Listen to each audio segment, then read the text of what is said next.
Hello friends, welcome to Next Gen Mobiles. In this video, I am going to show you how to insert the SIM card into Oneplus Nord 4.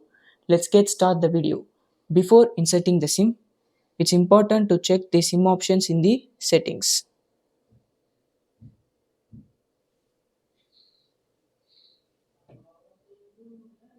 Next, use the SIM tool to eject the SIM tray.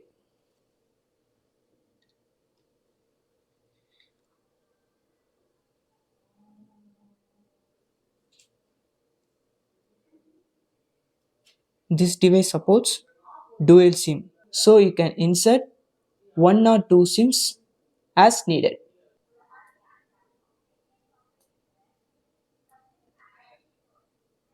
Once the SIM is placed correctly, reinsert the tray back into the phone.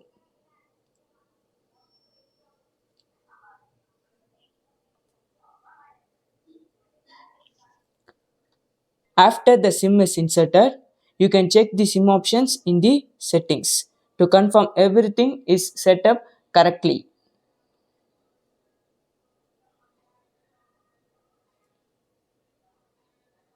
Now the SIM is inserted correctly. Thank you for watching this video.